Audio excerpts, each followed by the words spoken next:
Anybody just jump in and let us know where you from? I'm from Niagara Falls, New From York. Niagara Falls, New York. All right, New York. Next. Tampa, Florida. Okay, I see Phoenix is here, California is here. Next. Good evening. I'm currently in Riverview, Florida. Next.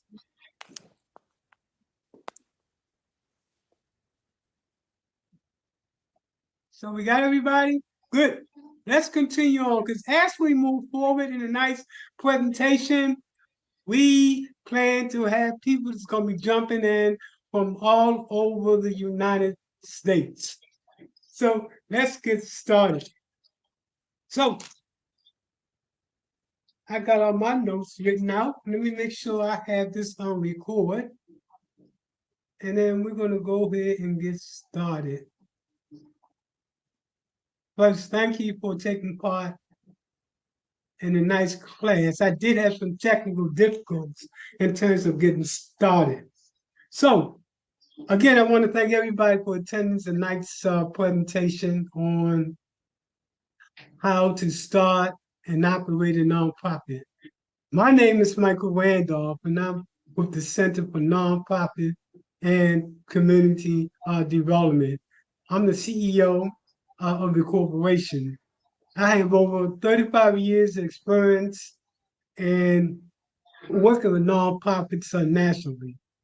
Over the years, we have provided workshops just like this to over 2,500 nonprofits nationally. Tonight's class is going to talk about one type of charity, which is known as a 501c3 corporation nonprofit. That's another type of charity that we also do a workshop on, and it's called a low profit limited corporation. This type of charity is a combination of both the for and the nonprofit, and is limited in terms of the states that it is currently in. But that type of form of nonprofit is really evolving. But tonight we're just going to talk about the 501c3 organization. So the tonight's class is going to be broken up into two parts. The first part is going to talk about everything you need to know about nonprofit, the different stages of a nonprofit, what's expected of you as a nonprofit. Then we're going to talk about how do we get funded.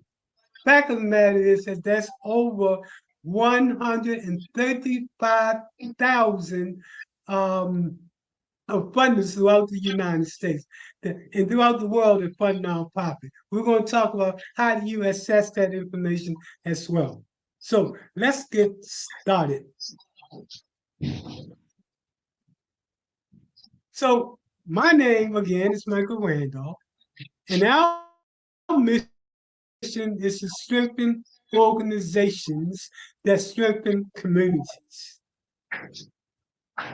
So as you can see, we provide an array of different services, from grant writing to 501c3 to government procurement, etc., even board training.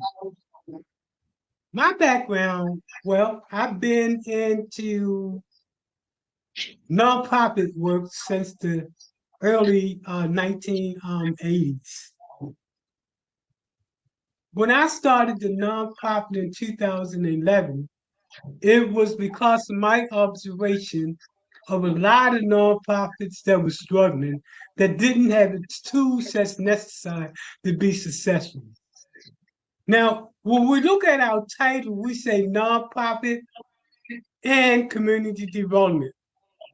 When we talk about nonprofit, we're talking about everything we do related to nonprofit development. We're going to talk about that tonight.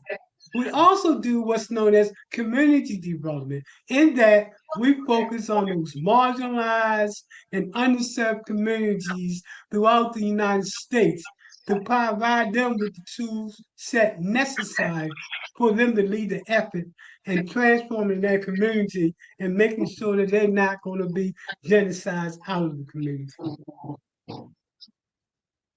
We are currently located in 10 states. This is going to talk about some of our accomplishments. The fact that stands out to me is the 75 million that you're looking at.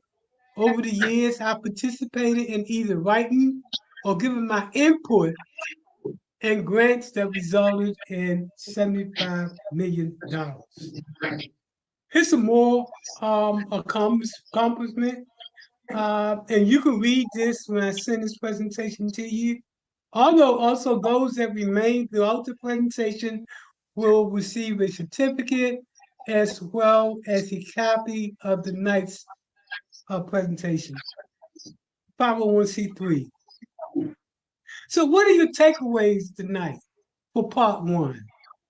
Well, your takeaways should first be having an understanding what is a nonprofit, what are bylaws, what's a purpose statement, what are articles of incorporation, what's a conflict of interest policy, what's a solicitation report, what's a 1023, what does it mean to be tax exempt, all the way down to what are the 3 stages of a nonprofit.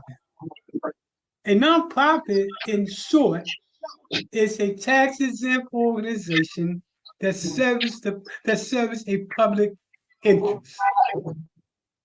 There are over 29 different types of nonprofits. Tonight, we're going to be talking about what we call a 501c3 organization. When you start an organization, you should come to the table with 3 basically ideas. First, you should know what's your purpose. That is, why do you do what you do, and what do you do? The mother, for example, who lost a child to gun violence, her purpose is to end the senseless violence. Then you should begin to have an understanding related to what is your vision? What is your organization? What does your organization believe are the ideal conditions for your community? That is, how things should look if the issues are important to you are resolved. In the case of the mother that lost her child to senseless killing, her vision will be a world where kids can play in the street and not have to worry about being killed. And then a mission. An organization mission statement describes what the organization is going to do and why it's going to do that.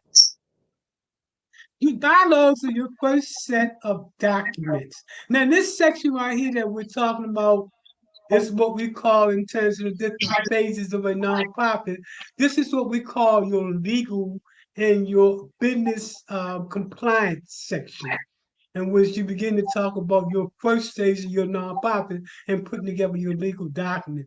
We'll talk more about the other stages later on. Bylaws is the first set of documents that you want to produce. Bylaws basically tells everybody in the organization what they're supposed to do, when they're supposed to do it. The president, what that person does, the secretary, etc. Everybody know what the law is to that organization. It includes your definition, your board, your qualification, your terms of directors, as well as officers and committee members. Articles of incorporation is the next set of documents that you want to have prepared for your organization. This set of documents allow you to be legal. In order to be recognized as a nonprofit in the state, you have to file what's known as your articles of incorporation. And you have to file, when you file your articles of incorporation, you have to make sure you do your annual report every year thereafter. Your articles of incorporation include your name, your purpose, dissolution. I do want to make it transparent that for the purpose of this workshop is what's known as an informational workshop, is not legal advice. Conflict of interest. A conflict of interest is whenever a board member gets paid for serving on a board, or that board member gets something of value from being in the organization. The only person that should get paid on the board of directors is the CEO, because the CEO runs the day-to-day operation of the organization. Now, if you were a for-profit organization, you could actually get paid. Earlier, I talked about the different type of charity known as the low-profit limited liability company. Now, that type of board can get paid as well, because while it's a nonprofit, it's also a business at the same time. Again, for those of you interested in that type of workshop, email me. You can take part in that workshop as well. Your EIN number is your employee identification number that you use when you're filing for your 1023. The 1023 is the form that you complete in order to get your tax exempt status from the federal level. That is, from the federal government. The federal government is the only entity that can make you tax exempt. The state can only make you the state can only make you a nonprofit, but they can't exempt your taxes. They can exempt, however, exemption taxes related to sale taxes. They cannot exempt your taxes, but sale taxes is when you go into a store and you buy that item. You buy the cost of that item plus the sale tax. You can be exempt from sale taxes in most states. Solicitation in a state, you actually have to have permission to be licensed to solicit donations in your organization. When you file this, and in Florida it's called the Form 10-100, then you have permission to be licensed to solicit donations, money, anything of value. Failure to do so can have you in real trouble in this state. Again, you have to have a license to accept donations. You don't have to have a license to be a nonprofit, but you do have to have a license when it comes to accepting donations. So there are 3 different stages to a nonprofit. The first stage we just talked about, that's the legal and business compliance stage. The second stage is what's known as the intermediate stage. This has to do with human resource development, board training, policies and procedures, and staff needs. Policy and procedures could include your board of directors policies and procedures, your financial policies and procedures, and your other policies and procedures related to your organization. Staff needs is when you begin to talk about who is it that we need, how experienced do they need to be, and how much money should we be paying them. The final stage of a nonprofit is known as the advanced stage. This is when related to organizational operation, program development, fund development, infrastructure. Infrastructure is when you actually got that building and you're buying your equipment to get into that building. Then the next stage element is financial management. You have to be able to show that you know how to manage that money. A lot of new nonprofits can use what's known as QuickBooks in order to manage that funding when they initially getting started. You also have to be able to market your organization. You have to really be good at public relationship, and you have to have an online presence and visibility. Artificial intelligence, ChatGPT, and Web3, all of these technologies allow us to meet this criteria. Now let's talk about the grant. Well, what are your takeaways from this part of the class? You should know the different types of grants. You should be able to describe the different types of grantors. You should be able to identify the research tools. You should be able to describe the fundamentals of writing a grant. You should be able to describe the grant proposal, the concept paper, and you should be able to write a new couple of terms. Now, what is it that a funder look for? Well, the first thing the funder wants to know is, do you have a sustainable financial model? A model that shows how you plan to bring in income from different streams, like what we talked about earlier about earned income. So you show that we got businesses that's operating that will sustain us in addition to the grants, but we're not dependent upon the grant. Then you need to talk about how is your organization different from other nonprofits? Then you want to talk about what are the hard and soft data to support your position of the need that you claim and the problem that you want to solve. Other terms is known as quantitative and qualitative research. You have to be able to show that you have actually had a conversation with the right people that is being affected by the problem, as well as to do the research that is evidence-based and data-driven to show that you understand the depth of the problem and the research necessary. Do you want to be able to measure your success? We'll talk about that later. Then you want to have, what is the reason for your nonprofit? Hold on, we got one person coming in. Give me 1 second, folks. Okay. Then you want to be able to measure where did I leave off at? Yeah, then you want to be able to have measurement tools. We'll talk about that later. And then your reason for starting your nonprofit. This is where, for example, your purpose come into play. Then it's important, well, what is your value? We're going to talk about value a little bit later on. Then we focus on the organization. The fund is going to take in consideration, do you network with others? Do you partnership with others? Do you collaborate with others, etc.? That should be etc. I don't know what I did with that ITE, forgive me, but that should be etc. And then finally, your accounting practice. You have to be able to show that you are able to be a good steward over that money, including having audits. Now, let's talk about the different types of grants. One is unrestricted grants. These are grants for general grant proposals.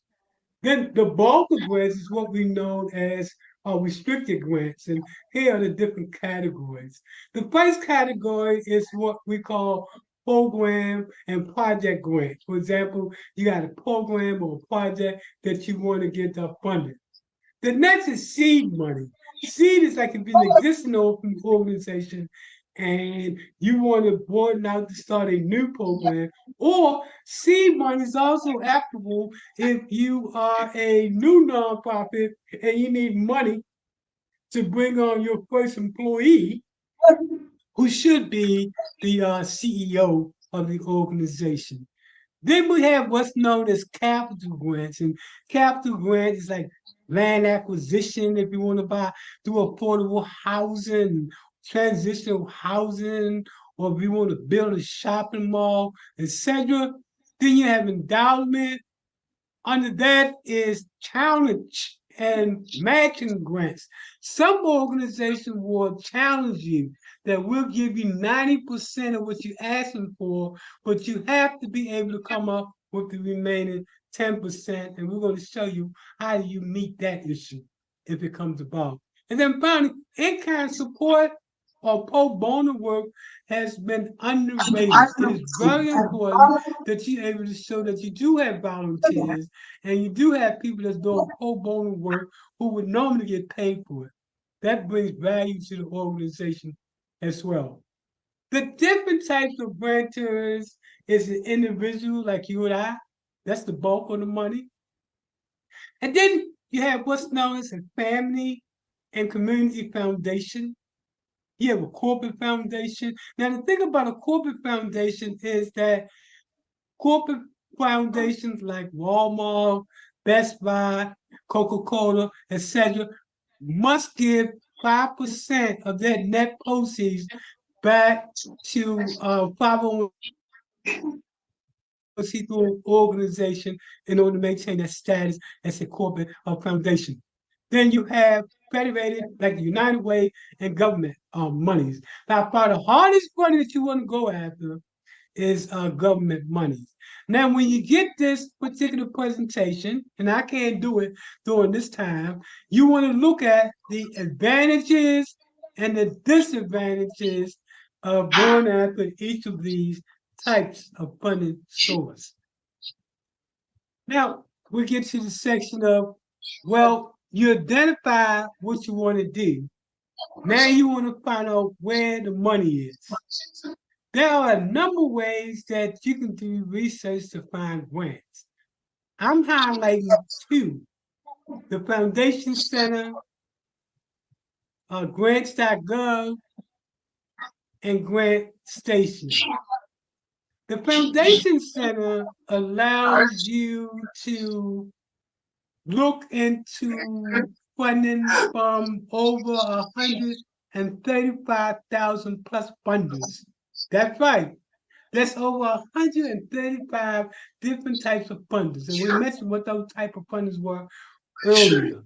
If you were to go online and you were to try to search for funders, you would probably only get about 1% of that 135,000. So with the Foundation Center, you go here, you type in, for example, where you're located, because you want to make sure that the money, you want to put your location of anybody, you won't put your location so anybody that's funding in your location will come back. You want to put in what amount of money you're looking for. You might say, look, I'm looking for 10,000 and up or 100,000 and up. And then you want to put in what is the subject matter. Well, youth prevention, homelessness, health, whatever that case might be. And then when you hit that button, a list of funders that's funding with the information that you request will come up.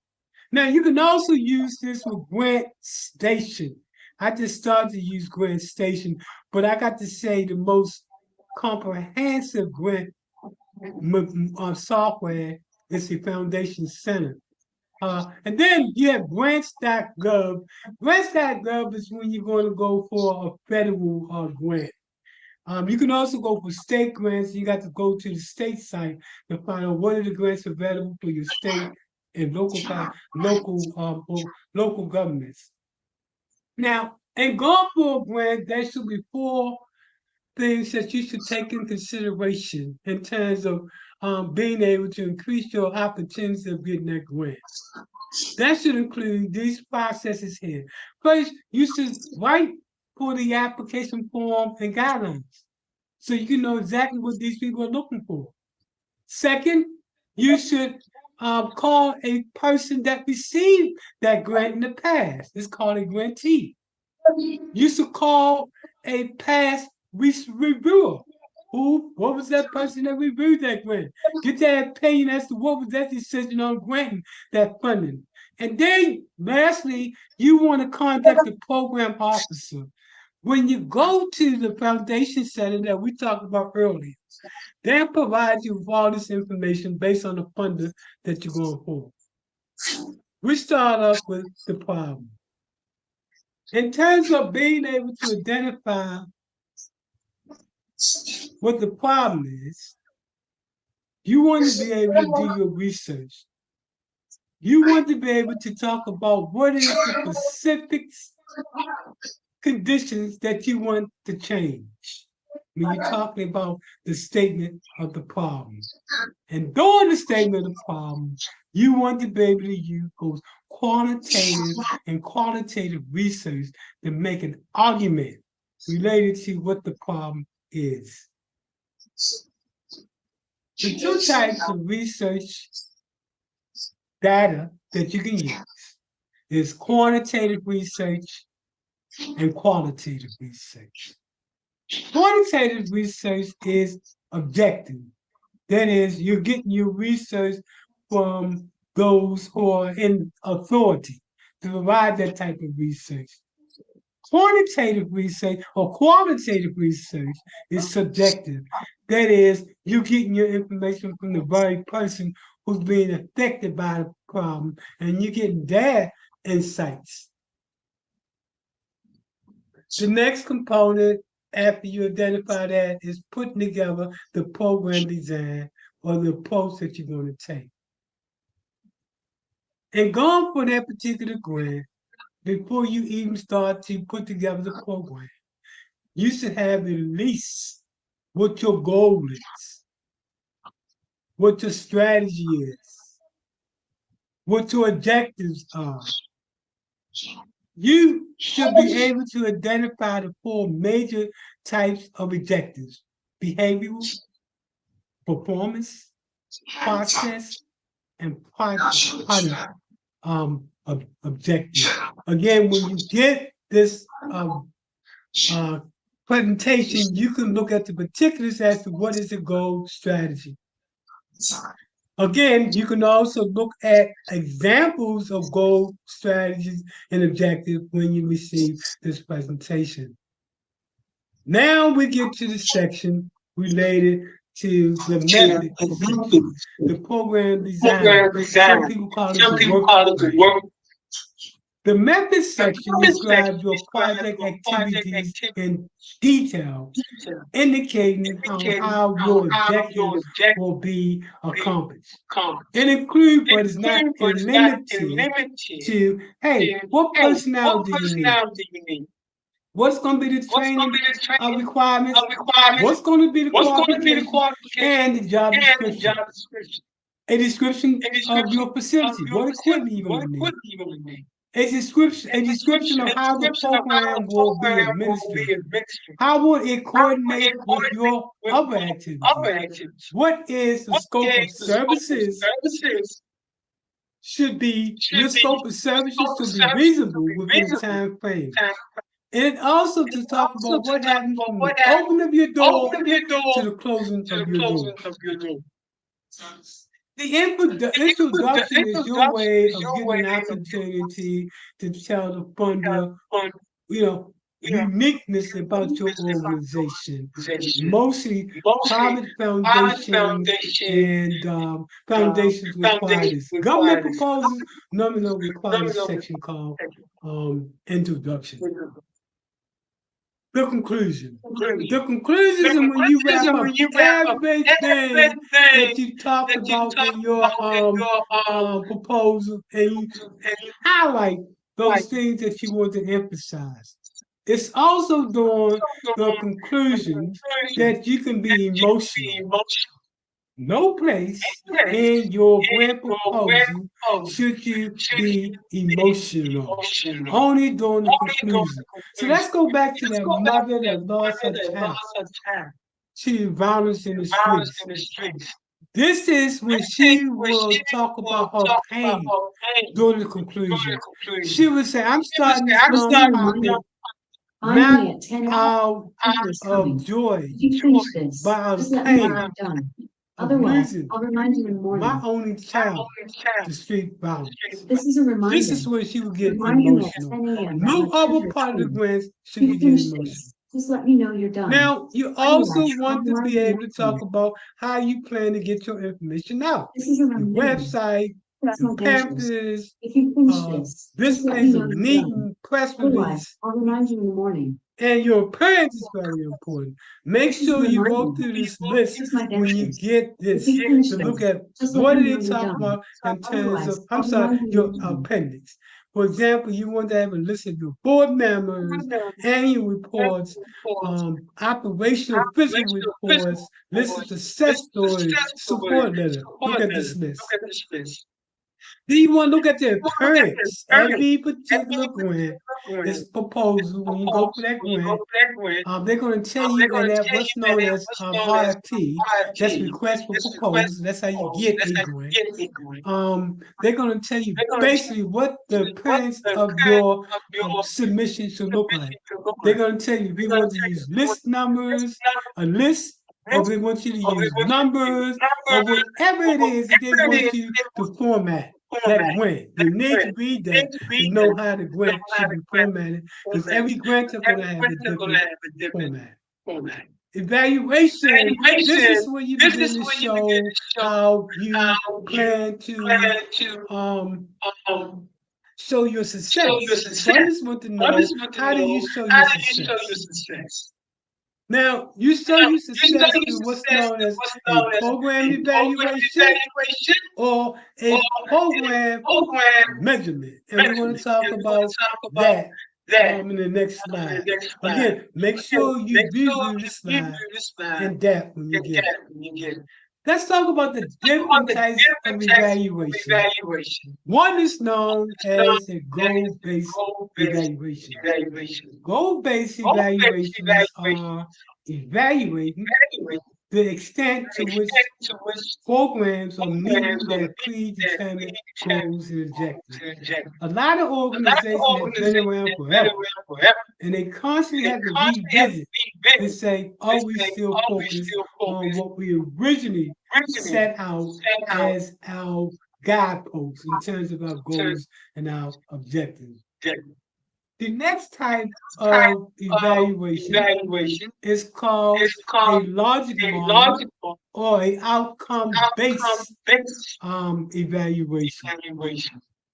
An outcome-based evaluation facilitates you asking if your organization is really doing the right program activities to bring about the outcomes you believe, or better yet, verified to be by your clientele. The logic model is broken up into different parts. First, it starts off with the goal. And then you want to ask the first question is the what. What is the process objective that you plan to bring about? Remember, we talked about process objective when we talked about the theory of change. Next, what are the how related to your program? That is, what are the activities you plan to bring about? Then the next column is going to go with the who. Who's going to do what? And then finally, the next column, not finally, but the next column is going to go to the question of the why. And the why is, what are the expected outcomes? Next to that goes to your evidence. What are the indicators or measurements you're going to use to show that you're doing what you need to do? In this case, they're going to get pre and post tests. And then the next column deals with your data source. Where is the information going to be at if someone needs to get to it? File cabinet, etc. And then finally, this section you're going to deal with your measurements. How do you measure success? I'm sorry. How do you measure time? It is what happens from the beginning to the end of the process. For example, the first 45 days is going to be recruitment of staff. The next 45 to 90 days might be outreach, and you might not start until day 91. A process objective, and I thought I mentioned this earlier, but I didn't, is what we call a theory of change. Process-based evaluations are geared to fully understand how the program works. How does it produce the results that it says it's going to produce? Remember earlier we talked about the logic model. And what we gather from the logic model is that the logic model talks about the what. The process-based model or evaluation model talks about the how we plan for it. For example, it talks just like the other model about the program and the outcome, but it also talks about the specific intervention that you plan to bring about. So let's say a mother wants to do a youth program to start the ground. And she say, we're going to be 6 months. We're going to meet weekly. We're going to meet an hour per session. We're going to discuss and have the following materials. That would be what we call a specific intervention of how the process works from A, B, C, and D. Both a logic model and the theory of change are two of the most reliable and accepted evaluation tools that you can use. The organization, you. When you're talking about your organization, we talk about organization capacity, the why, the who, the what, the how, and how much. Why does your organization exist? Remember, we talk about the purpose. Who are you? What program and activities do you propose? How will you implement those programs, and how much will it cost? We talked earlier about organizational structure, but let me talk again about those different components. Policies and procedures, staffing strategies, funding sustainability, physical control, access to support resources, sustainability, and the SWOT analogy. Keep in mind that we provide all of these services as a holistic approach to nonprofits. The other element that you want that reflects back on your advanced level is being able to put together a 5-year plan. That 5-year plan is going to talk about the goals, the strategy, the objectives, the tactics, your operation, your method. Now, this is not part of grant writing. This is something separate that you put together what's known as a 5-year plan. We work with numerous organizations to put together strategic plans.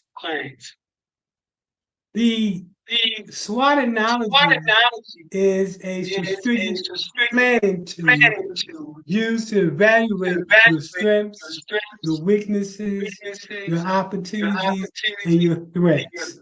Your Fortune 500 corporations, they use this model right here in order to keep ahead of the game.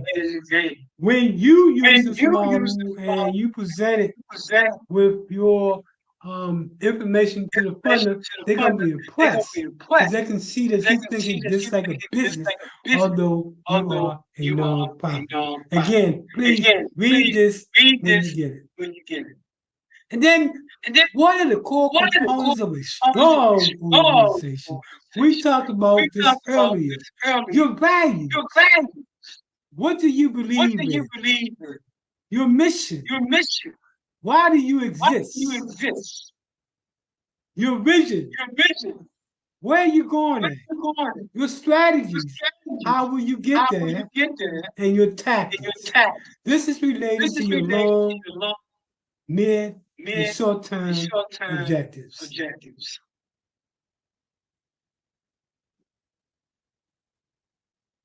Then you definitely want to make sure, again, this is what you should be at when you're in stage 3 of your development. A business plan, an organizational plan, a financial management, fundraising. Fundraising is what this class is about when it comes to how to write a grant. In other words, that's fundraising. But you also should have a safety and risk management plan, a marketing and branding plan, and a partnership and collaborative type plan as well. But then, how do you sustain your funding strategies? One of the things that we talked about earlier is that what funders look at is your funding model for sustainability. We use what's known as a social entrepreneurship model. A lot of organizations are using models. We emphasize in this model on earned income. Earned incomes are those money associated with bringing in funds that's not grant related. For example, if you started your own non-profit business, let's say the mother that lost a child to street violence, let's say that child was 14, and the mother decided to start a business for the young people in the neighborhood that would sell t-shirts. Well, she can actually do that and bring in money. It's called earned income. It's not from grants, but it's earned income. So let's look at the different types of ways of bringing in money. First, we have resources. What are the resources that you're bringing in to the organization? It's also called revenue and input. That money can come from grants, fee for services, development fees if you're doing like physical development, consultant fees when you're so good at what you do. Now other organizations want to pay you to do it for them. And then also there's other ways of bringing in earned income, revenue, including financial instruments that you can use. Now, once you bring that money in, then it comes to output. Output is related to the program, the project that you plan to do. In this example, the person planning to bring in employment program, public safety, youth program, etc. The next column talks about the outcome. Increase the quality of life. That's when you begin to talk about the outcome in this particular organization. They say the outcome is going to be an increase in employment, affordable housing, a reduction in crime, etc. The other thing that funders look for is the return on their investment in terms of benefits. And you can do this by showing that it's an increased tax base because now you got more businesses in your neighborhood. It's a reduction in terms of street services, etc. The benefits is when you begin to talk about the return on investment. And that return on investment is going to be different according to what your nonprofit is doing out there. The budget. The budget is more than a statement of program or proposed expenditures. It's an alternate way of expressing your project. There are different types of funding when it comes to our budget. Different types of costs related to budget. You have your direct, your indirect, your cost sharing, and your in-kind. Again, I implore you to look at this when you get this part of the presentation.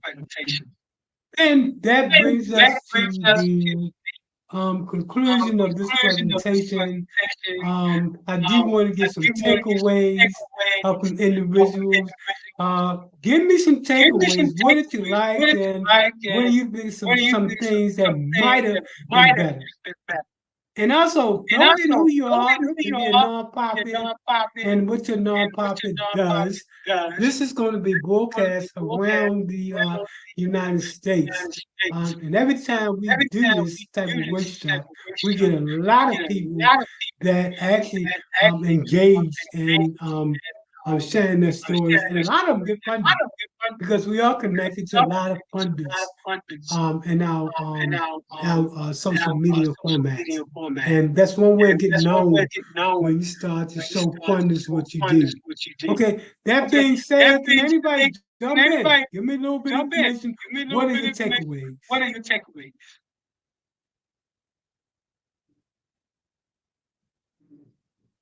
Anybody? Going once. Going twice. Oh, I got something in the chat room. Oh, so we got some more people to come in. Wilmington, Florida, Phoenix, Arizona, Phoenix, Arkansas is here, California is here, Maryland is here as well. So we got a good array of different nonprofits from around the nation that is taking part in this class right here. Keep in mind, we also are doing this on LinkedIn. We also are doing this on Instagram and the other formats in terms of social media. We hope to reach by this podcast right here. We hope to reach at least 30 to 60 different nonprofits and people that want to get into the role of being a nonprofit. Let me tell you, nonprofit rocks. It's people like you that create opportunities. A lot of people talk about it, but it's people like you that step up to the plate to make changes in our society. There are so many people that are suffering for so many different reasons in our community. And it takes people like you. I call you ordinary people doing extraordinary things to change the narrative in our community. Again, I want to thank everybody for attending today's class. I noticed somebody said, where do you get the form 10100? This is a reminder. So, excuse me, that's Alex in the background. I apologize. Let me know you're done. So anyway, for that person that's asking about the 10100, only thing you have to do is Google it. Put down 10100 or email me. Again, from my email is Center for Nonprofit and Community at gmail.com. This is a reminder. That email again is Center for Nonprofit and Community at gmail.com. And I apologize for the background sound. So that's the Center for Nonprofit and Community at gmail.com. Center for Nonprofit and Community at gmail.com. Alex would have to make all these announcements while I'm doing my live presentation. Folks, that's what happens when you're doing something live. But I do want to thank everybody for taking part in tonight's presentation. I've met so many wonderful people in my journey to work with individuals to actually bring about that vision. So many people are doing who are ordinary people who are doing extraordinary things. Each of you, if you decide to participate, and I know we have one of our participants here who's taking out nonprofit class here in the room in terms of 8 to 12 weeks. She's taking part of that class. But anyway, before we leave out here tonight, because I'm excited about the input that we were able to bring about tonight. But anybody, you want to shout out who you are, where you from, you got an opportunity before we sign out. And I do apologize for everything that could have gone wrong. Went wrong today. I was supposed to have a pre-recorded presentation. That didn't happen because it wasn't completely a process on Zoom. So I actually had to do a step-by-step live presentation. As a matter of fact, you are the first class to receive our new how to start, operate, and fund a nonprofit. A lot of things that we talked about in the class tonight, we didn't talk about in previous class. That being said, I'm about to get out of here unless somebody wants to say something. Again, I'm excited that you attend tonight's class. Each of you go out there and change the world. The problem is not the problem. The problem is people that's coming to the table with the solution. And that's what each of you bring to the table. I want to thank everybody again. And before I actually hit that end button, thanks again and keep doing what you do. And I hope Where do we get the replay? Where do we get the replay? Yeah, you're gonna get the replay in about maybe Make sure that you email me for the replay also. But what's going to happen is going to take about an hour to 2 hours process. So if you email me, two things is going to happen. First, you're going to get the replay, and you're going to get your certificate for attending a nice overview of class for grant writing. So, as a matter of fact, make sure I got your email. Do me a favor. Put your email in the chat box. Or make sure you email me at the Center for Nonprofit and Community at Gmail. That's Center for Nonprofit and Community at gmail.com. Everybody, thank you so much for attending tonight's class. This is live. And thank you very much for participating.